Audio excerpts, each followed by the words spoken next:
ಸಂತೆಗೋಗಿ ಯಾವ ತರಕಾರಿ ಬೇಕಾದರೂ ಮರಿತೀವಿ, ಆದರೆ ಕಡಲೆಪುರಿ ಥರನ ಮಾತ್ರ ಮರೆಯಲ್ಲ. ನನ್ನ ಫಸ್ಟ್ ಮಿನಿ ವ್ಲಾಗ್ಗೆ ನಿಮ್ಮೆಲ್ಲರಿಗೂ ಸ್ವಾಗತ. ಇವತ್ತು ಸಂಜೆ ನಮ್ಮೂರಲ್ಲಿ ಸಂತೆ ಆಗ್ತಿತ್ತು.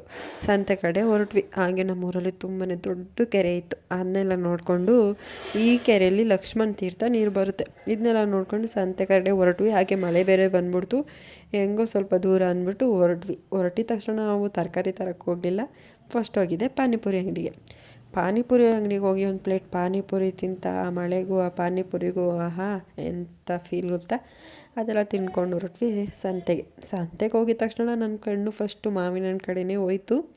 ಆದರೆ ಮಾವಿನ ಹಣ್ಣು ತಗೊಳ್ಳಿಲ್ಲ. ತರಕಾರಿ ತೊಗೊಳಕ್ಕೆ ಹೋದ್ವಿ.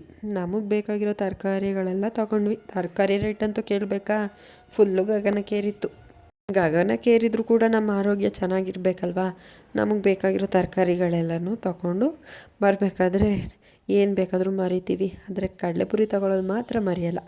ನಾವೊಂದು 3 ಪ್ಯಾಕೆಟ್ ಅಂದರೆ 3 ಈ ಥರ ಕಟ್ಟಿಟ್ಟಿರ್ತಾರೆ 20 ರುಪೀಸ್ದು, ಅದನ್ನ ತಗೊಂಡು ಹಾಗೆ ಇಲ್ಲಿ ನಾನು ಓದಿದ್ದು ಸ್ಕೂಲಿತ್ತು, 1ನೇ ತರಗತಿ 2ನೇ ತರಗತಿ ನಾನು ಇಲ್ಲೇ ಓದಿದ್ದು. ಅದನ್ನೆಲ್ಲ ನೋಡ್ಕೊಂಡು ಮನೆಗೆ ಬಂದು ಕಡಲೆಪುರಿ ತಿಂತ ತರಕಾರಿ ಎಲ್ಲ ಕ್ಲೀನಾಗಿ ಜೋಡಿಸ್ಬಿಟ್ಟು ಇವತ್ತು ನಮ್ಮ ಮನೆ ವಾರ ಇತ್ತು. ಸೊ ಪೂಜೆ ಎಲ್ಲ ಮಾಡಿದೆ. ಬೆಳಗ್ಗೆನೇ ಎಲ್ಲ ಸ್ನಾನ ಎಲ್ಲ ಮಾಡಿ ಮನೆಯೆಲ್ಲ ಕ್ಲೀನಾಗಿತ್ತು. ಸೊ ಈಗ ಪೂಜೆ ಮಾಡಿ ಪಾತ್ರೆ ಎಲ್ಲ ತೊಳೆದಿಟ್ಬಿಟ್ಟು ಅನ್ನ ಮಾಡೋಕ್ಕೆ ಅಕ್ಕಿ ಎಲ್ಲ ತೊಳೆದಿಟ್ಬಿಟ್ಟು ನೆಕ್ಸ್ಟ್ ಹಾಲೆಲ್ಲ ಕಾಯಿಸಿಟ್ಬಿಟ್ಟು ಇವತ್ತು ಮೊಳಕೆ ಕಾಳು ಹಾಕಿ ಉಪ್ಪು ಸಾಂಬಾರು ಮಾಡಿದೆ. ಇಷ್ಟೆಲ್ಲ ತಿಂದು ನಾನು ಡೇನ ಮುಗಿಸ್ದೆ. ನಿಮಗೇನಾದರೂ ಇದೇ ರೀತಿ ಮಿನಿ ವ್ಲಾಗ್ ಬೇಕಂದರೆ ಕಾಮೆಂಟ್ ಮಾಡಿ. Thank you for watching. Next mini ವ್ಲಾಗಲ್ಲಿ ಸಿಗೋಣ. ಸಬ್ಸ್ಕ್ರೈಬ್ ಮಾಡಿ.